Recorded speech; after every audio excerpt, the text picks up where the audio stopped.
everybody, welcome back to the channel. I've got two good trials to cover today. A serial killer and one of the most bizarre murders you're ever going to hear about. So stay tuned.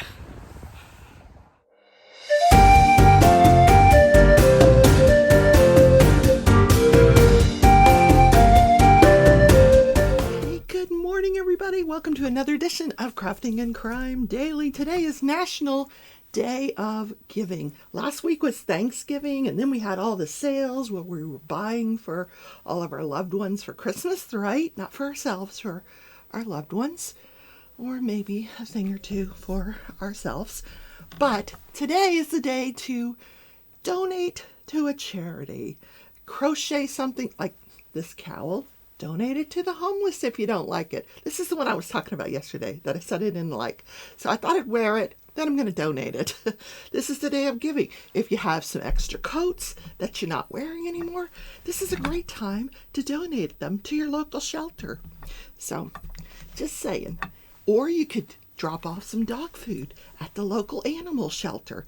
Do something special to give back today. Yeah. What will I be doing? I don't know. I have no idea. So I finished the Christmas painting. Here is a picture of it right here. And then I took one of the entire backdrop, which is right here. And look who is in the chair. Yeah, Stitch. He did not want to go for the walk today. I put out his little bed right here. Because, he was in this chair. So I thought, maybe he wants to sit with me during the show today. Oh, completely forgot to put the microphone over here. Okay, that should be better, right? Sorry about that. Anyway, I'm so anxious to get to the material today because I got some great stuff for you today. So we'll start out with George Wagner, the 4th. This is like day 50 of this trial. Day 50. How many weeks is that? I can't even. 7 into 50 is a lot of weeks. So, in any case, yesterday started the closing arguments. I'm gonna diamond paint while I talk to you. So I am actually working again on the black lab. If I can find a picture of it, I'll put it here. Yeah. So the black lab. It's a landscape within the body of a dog. It's so cool. And I'm working on it's a full drill, which means it takes up the entire canvas, which is all these are full drills. That's what I do, full drills. But the background is 3 different colors of this white, like a white, an eggshell, an egg crew, 3 different colors of the same. But when you finish it, it really looks cool. But doing it is very one at a time. So I spent quite a bit of time last night doing my research and doing this backdrop. I need the light pad on now. Okay, here. All right. So back to George Wagner. So the prosecution starts their opening statement. And I knew yesterday when I was recording the show that she was doing her opening statement. I had saw the beginning of it. She starts out by going, now I say a lot. I do. I'm just going to come right out and say that. But she says it with such frequency that it's disturbing and it's hard to listen to. So I recorded the show yesterday. Then after I record the show and I'm uploading and doing all the edits, I said, well, let me go listen to the closing arguments. And I'm listening, and it's just so painful to listen to because she kept quoting different evidence that had come in through the trial, and she was getting her facts wrong, and she's like, well, maybe I'm not remembering it correctly, but you guys remember it. And I'm like, probably they don't. It was just weird, to the point where the judge had to instruct the jury to rely on their own memories, and what she was saying is not evidence, it's just argument. Then I had lunch, and she was still talking. I'm like, what? They break for lunch. I take my nap. I come back from my afternoon nap, and she's still talking. They went to lunch. They come back. She hasn't finished yet. All day long for a closing argument. What? That's insane. That's just... You've lost the jury after about 30 minutes. And that's why I try to keep my show to about 30 minutes. Today it might be a little longer, because you're going to lose your audience after that. And if you can't say what you need to say in 30 minutes, and I realize 8 murders, 4 different crime scenes. Okay, so take 45 minutes, but not hours and hours and hours. I don't know what it added up to in the end with the breaks, but so today they're going to start out with the defense closing statements, and then she gets rebuttal. We'll be here till next Tuesday. This jury is, by now, I'm sure thinking, good God, we got to get this thing over with. Yeah, let's just, oh my God, it's just painful, And in case you don't remember that case, that's the case where George Wagner IV is accused of murdering 8 members of the Roden family. Now, assisting, he was complicit in the murders of 8 members of the Roden family.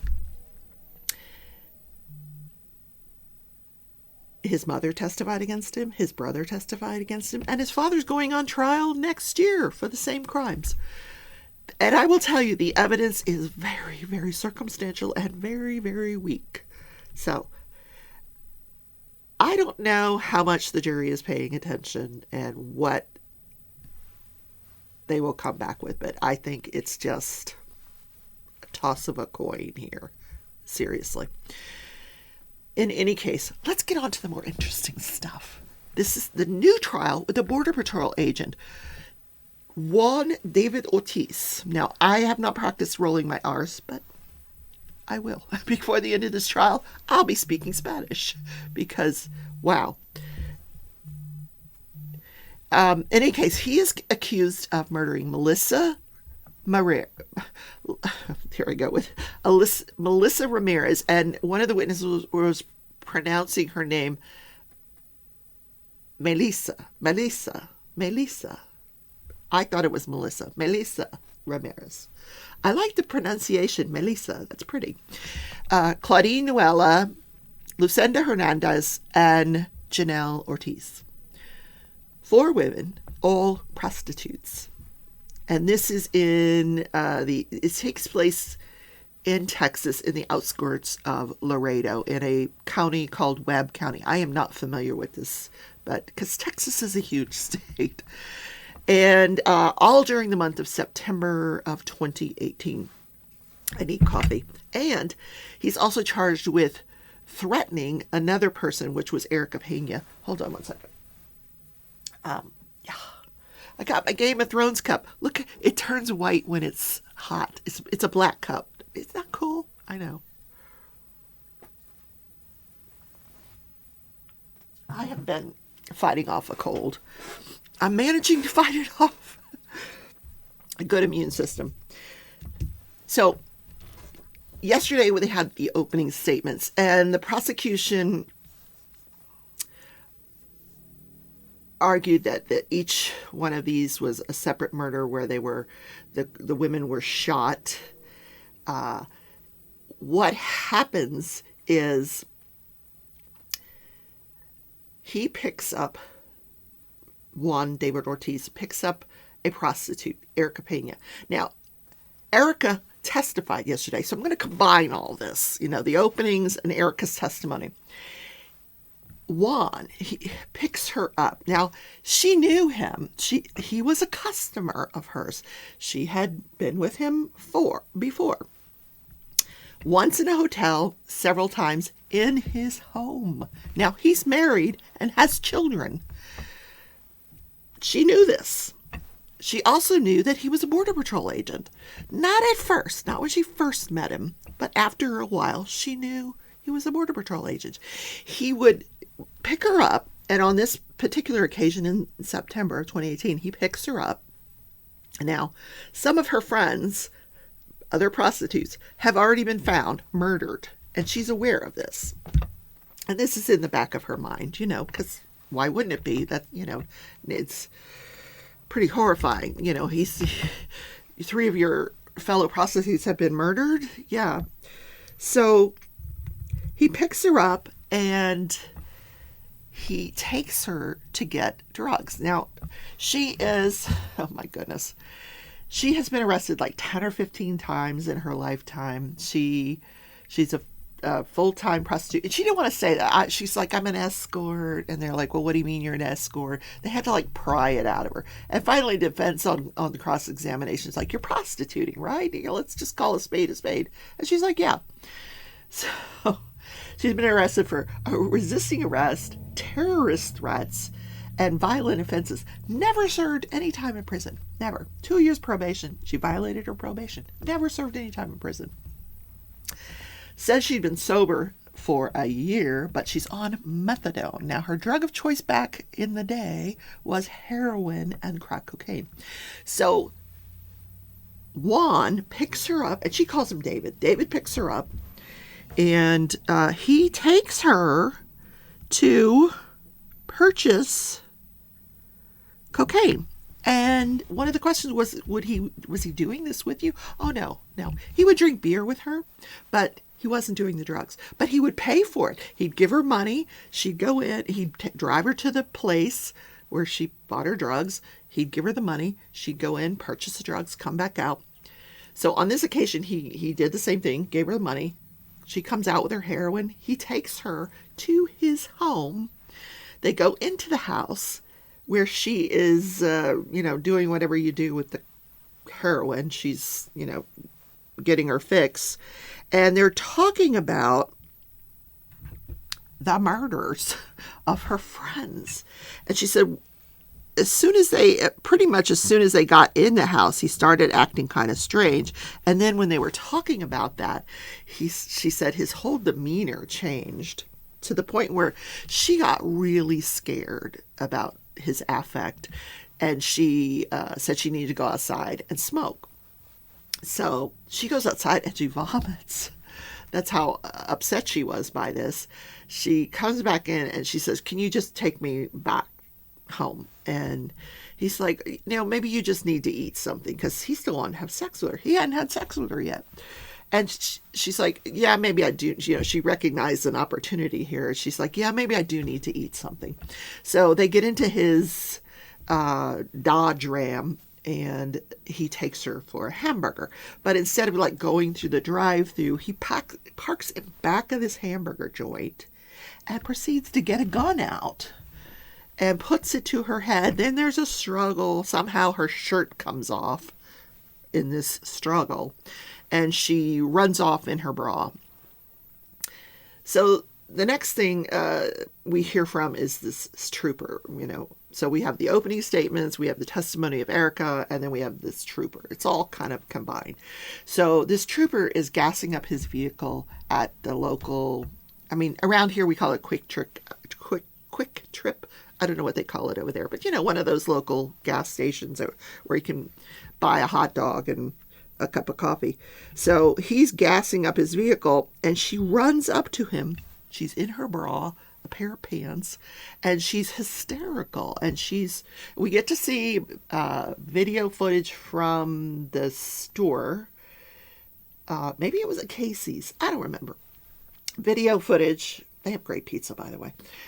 Video footage from the store. So we see her running up to his vehicle. Then we see his body cam. And she's doing a lot of talking in Spanish. The jury was given a transcript in English so they could know what she was saying. I don't know what she was saying. We didn't get to see the English part of it, which would have been nice because I don't speak Spanish. But it was interspersed with English. I don't know that the officer's first language was English, or maybe he needed to get English on the body cam. I don't know. It was both languages. So she was describing that, she had just been with a man who put a gun to her head, and she was scared, and So he is calling for backup because, he puts her in the front of his vehicle, like in the driver's seat, and he's standing outside the vehicle talking to her. Now, there's always concerns that you don't want to be alone with a female in your vehicle because you could be accused of impropriety. So he's waiting for backup to get there to assist him with this call, or, with this hysterical woman. Sorry. Just got to take a breath. In any case, one of the things she says is that while they were in David's house, he mentioned he was worried that the cops were going to come after him for, if they found his DNA on Melissa, because he was the second to last person to be with her. And this was, obviously one of the things that was setting alarms off in Erica's mind. Like, oh my God. Yeah. How do you know you're second to last? Because, I don't know. In any case, so what ultimately happens, that we learn through the closing arguments, and we'll learn through the evidence as it's presented through witnesses, is that the trooper takes her to the police station where they are investigating these prostitute murders. And, because after, he's speaking with her for a while, he's talking to the local cops over the radio, and he kind of surmises that these things might be related. So he drops her off there to talk to investigators. She says, hey, I can take you to his house. I know where this guy lives. And he's a Border Patrol agent. And so she takes them to his house. He's not home, but they look up the owner of the house and they find out it's this Juan David Ortiz. So now they're on the lookout for him. They do find him. They take him into custody. They interrogate him. We'll get to see the interrogation during the trial. That should be interesting.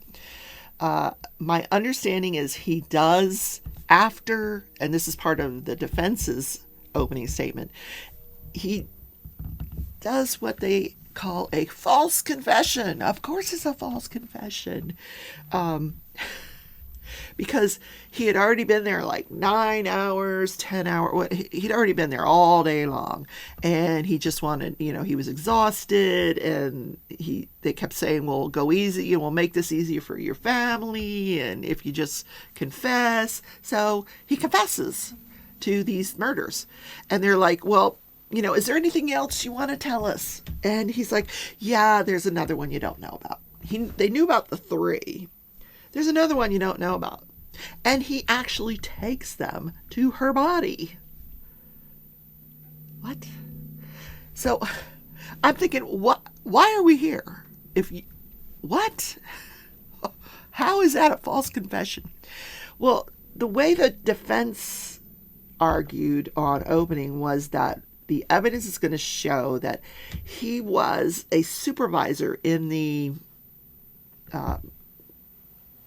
investigative division of the Border Patrol. So he had all this knowledge of where bodies might be.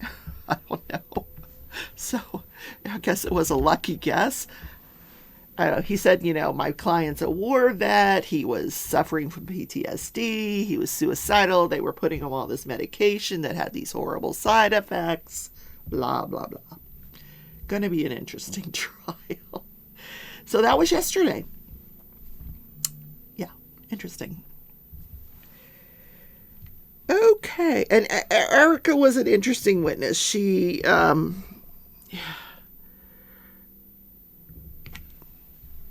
just going to say interesting. And the defense didn't, they weren't too bad to her on cross. They tried to make hay of the fact that she's still, on methadone, and that's a synthetic heroin, and so you're not really sober, and I just to draw into question her credibility. Yeah. In any case, we have 4 dead prostitutes. So the next case we're going to talk about, this is such an interesting case, Austin Harrouff. Now, I saw this during the day on the Law and Crime. They were advertising, pay to watch. And I'm like, pay to watch. First of all, Law and Crime had said numerous times, even as early as last week, no, you'll never have to pay to watch our trials. It'll always be free. Well, this one says pay to watch. I'm like, I'm not paying to watch a trial. And the name sounded kind of familiar.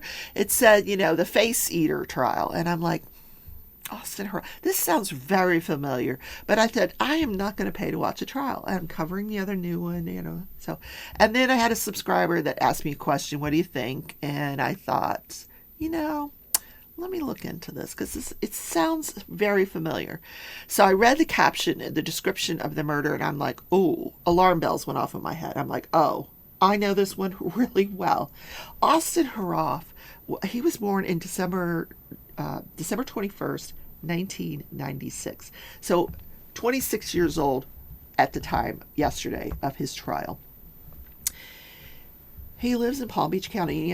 I'm from Florida, so I was aware of this case at the time.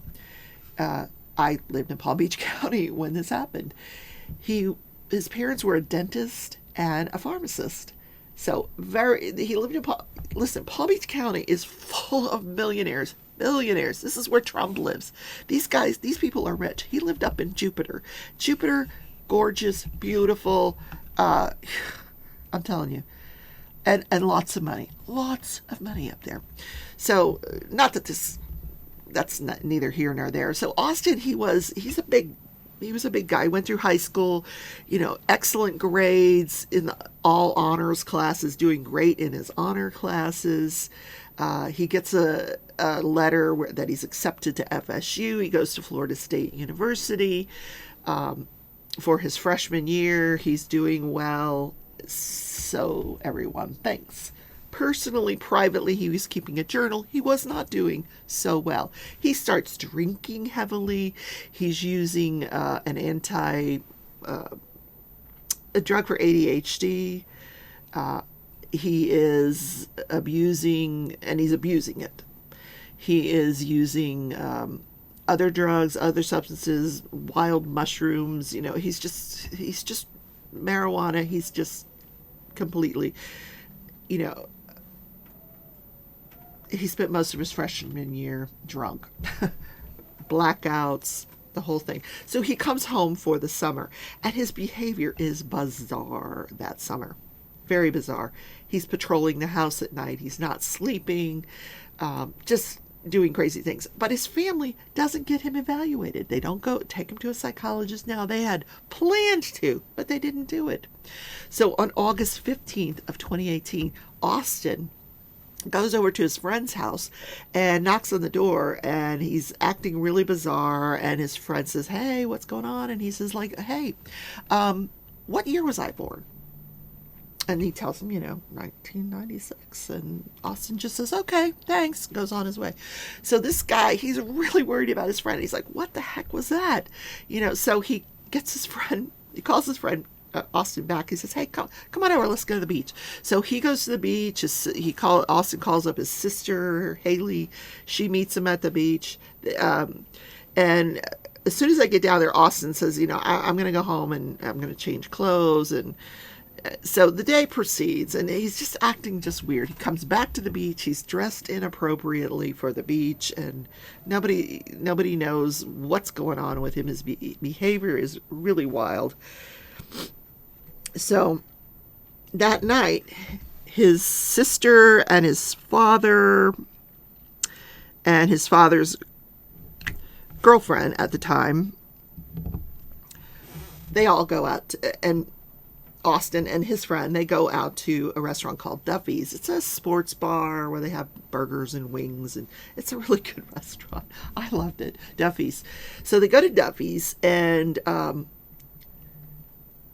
he keeps leaving the table and coming back to the table and going outside the restaurant and coming back inside the restaurant. And then at one point, and you can see all this on a body cam or surveillance camera from inside the restaurant.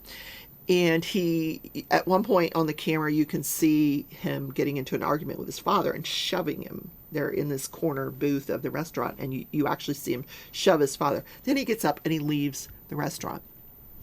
Next thing you know, he runs 4 miles away. 4 miles away.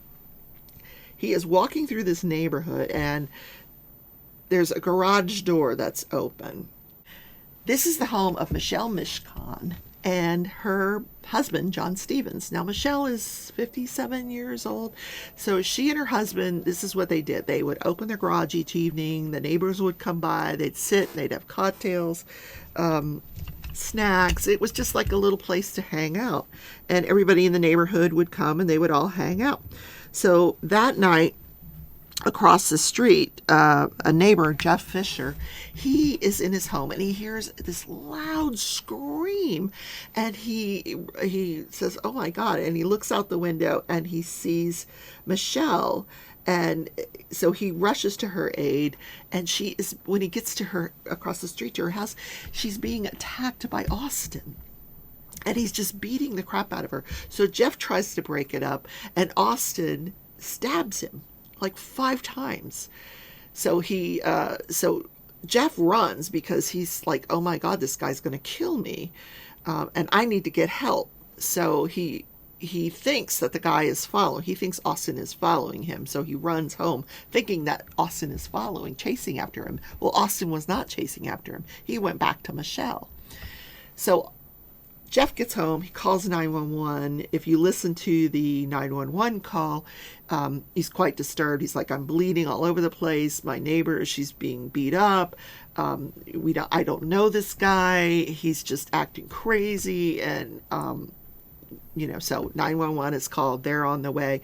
When the cops get there, Austin is on top of John. So apparently what happened is, after Jeff ran home to call 911, John, who had been walking the dog, Michelle and John's dog, comes upon the scene right after Jeff leaves, and Austin goes after John, throws him to the ground, and is biting his face and I'm sorry, this is really disgusting, but he was eating his flesh off his face. So this is what the cops come on to. So the cops are trying to pull him off, and they can't pull him off. So then one of the cops has her gun pointed at him, but she doesn't want to open fire because she's afraid the bullet will hit John and kill him. So, and meanwhile, John's looking up at them going, "Help," and so the second cop goes around and tases Austin. Doesn't phase him one single bit. So then he comes onto the other angle and he tries to kick him off of John. Doesn't phase him. So then by this time, a canine has come out. So they release the canine. He grabs Austin's arm, and he pulls him off, and like 3 different times. And Austin just goes back to what he's doing, which was really gross. None of this is phasing Austin. None. Nothing phased him. Finally, the 3rd time the dog pulls him off, throws him back, pulls his arm back, and he falls backwards. The cop that had tased him lunges over John's body, lands on top of Austin, was able to handcuff one of his arms, and pulls him away from John. Now, after then he's in the handcuffs and they take him away. But Michelle is already deceased, and John did not survive his wounds. So now we have 2 murders and an assault. So fast forward, we have a trial. The trial is set for yesterday, Monday. There was delays from COVID and, all that kind of stuff. It took years and years and years for this thing to go to trial. And Austin had pled not guilty by reason of insanity. So he had been examined by 3 different doctors, including a very famous doctor, Dr. Resnick. And this doctor had said he is suffering from clinical lycanthropy. What the heck is that? So clinical lycanthropy is where you think you're like a werewolf.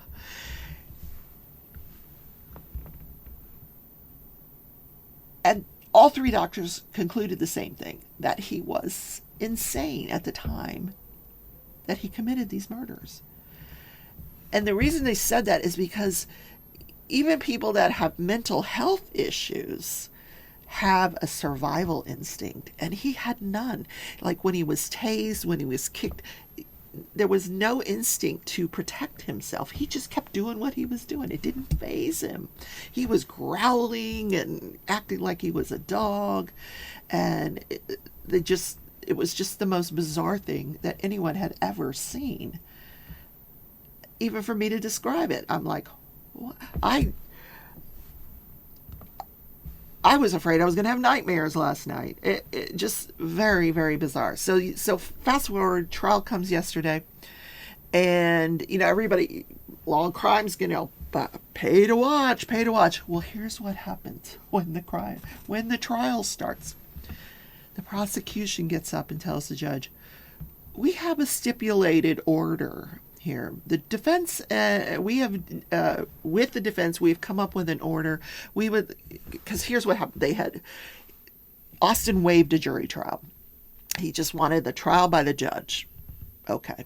And this happened like about 6 months ago, just a judge trial, a bench trial. So they get up with the stipulation and they said, we have agreed that he is not guilty by reason of insanity. We just need you to put a finding of fact on the record that he's not guilty by reason of insanity." No trial. The state agreed. Not guilty by reason of insanity. We're not even going to fight it. So the judge was a little taken back by this. He's like, wait, what? He's like, I'm going to need a little clarification here. What? So the state tried to explain it. The defense tries to explain it. So finally he's like, fine, if you guys are agreeing, okay. And he says, I'll find that he's insane. But he said, before I enter the judgment, do you have anybody that would like to speak? Because the victims, under Marcy's law, get to speak at a sentencing. So it turned from a trial into a sentencing. So now Michelle Mischon's family is there, and they are like irate. They are like beside themselves. So the sister, who's an attorney, gets up, and she has like a little packet this thick. She's like, this is going to take a while. I'm like, oh boy. And it did. It took her a while. She went through every text message he sent out during his freshman year about how he was effed up, and he, every single, like 5 days a week, he was effed up. He was, drinking. He was drunk. He was passed out. He was using this drug, that drug, and his girlfriend kept saying, I think you have a problem. And yeah. And even the doctors that examined him, here was the dilemma. Can you really claim that you're not guilty by reason of insanity? If you caused your insanity, if the drugs that accumulated in your system caused your insanity, can you really say that? Now, what Austin was saying was that at the time this happened, that day at Duffy's, he was seeing demons. They were after him. And in the restaurant, they came after him. And that's why he ran for 4 miles to get away from them. And when he saw Michelle in the garage, he thought she was a witch and that she was after him. And so he attacked her. And hand to God. So people thought, okay, at this time, 2016 or 2018, whenever it was, Flocka was a big thing in Florida. I don't even know if that drug is still out there, but people that ingested this drug, had like this superhuman strength. Like I worked at a hospital where I worked actually at the mental hospital. Now I'm wondering if this guy came through there. Anyway, where he ripped a door off. This one guy ripped a door off the hinges. And he wasn't a big guy. So anyway, and Austin was 6 feet tall, 200 pounds, former football player, and he's after little old Mischon, who weighed like 100 pounds. So the family gets up to speak, and they are, like I said, they were livid. She goes through all of his text messages, and then everyone that gets up to speak is berating the state. How could you get up? The second sister got up. She was mad as a dickens. She's like, we went through, because it took years to get this thing to what they thought was going to be a trial. We went through, she says, I can't even count the number of state attorneys. It was like a revolving door of state attorneys, assistant state attorneys. She's the victim advocate. What a joke. She's not even here today. She called in. These poor people, they're there on the first day of this horrendous murder trial, and the victim advocate doesn't even show up. What? And she's like, you guys are a joke. You guys should be fired. Then another guy got up, and a friend of the family who's had known them all his life, had known Michelle all his life. He used to be a prosecutor, and he's like, why did you guys give up? We never gave up. We had difficult cases, but we never gave up. You guys gave up. You just gave up the ghost. This guy knew what he was doing. They all thought he was new, So this went on for hours. Different people speaking and berating the state for not having a trial. And, the first sister that got up and spoke said, that this was just a rich white kid. And that, he has the fancy lawyers, and this is what happens when you get fancy lawyers and whatever. So after they're all done speaking, the judge gets up and he speaks. And he says, listen, I'm just trying to follow the law here. The law of insanity. And and he explained, listen, at the time that he did this, I have 3 different doctors who are telling me that, and these are renowned doctors, one on the part of the defense, one on the part of the prosecution. They are saying that at the time he committed these things, he did not know right from wrong. He was insane, and I have to follow the laws. So he sentenced him to a mental institution. He found him not guilty by reason of insanity, which means he'll go to this mental institution, and then at some point, if he regains his sanity, he'll be released. But the judge has to release him. He retained jurisdiction.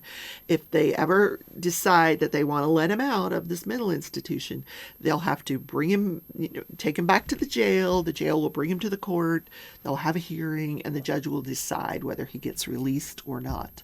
But there is a very good probability that this guy will be released back into the community. And he sat there very stoically during all of these people speaking to him. And I'm always stymied by how the defendants can do this and just not show any emotion. None. No remorse. He claims he doesn't remember any of the attacks. He doesn't remember them. It's just crazy. Now, someone asked me, what do I think of this defense? I actually believe, I agree with the doctors, probably insane at the time he committed these murders. But it was self-induced. Now, here's the thing. You're asking me, did they test him for drugs? Yes, they did. He went to the hospital after these attacks where they tested him. Toxicology came back showing only in his system he had THC, which is marijuana. Nothing else in his system. However, the toxicology lab, or the lab that did the toxicology, did not have the ability to test for the mushrooms and any of this exotic stuff. So we don't know. So if you induce your own insanity, does that then become a defense? I think we have room for discussion on that. I think, yeah. He he wasn't insane because of the way he was treated when he grew up and, and PTSD. None of these things. He was insane because he was burned out from all these drugs. So, here's what I want to know in the comments. If you cause your own insanity, do you still get a not guilty by reason of insane verdict?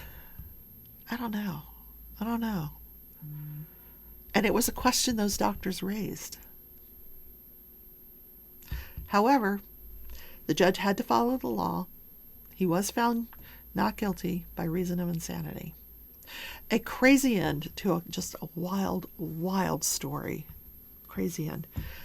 Hey guys, that's it for today. I know, you're like, okay, pick your jaws up off the floor. That was a crazy one. Crazy one. Okay. And long crime? Shame on you. No pay to play. Pay to watch. Get rid of it. Yep. All right, guys. Thank you for tuning in today. Have a great Tuesday. I will see you tomorrow, Wednesday, in Crafting and Crime Daily. Bye.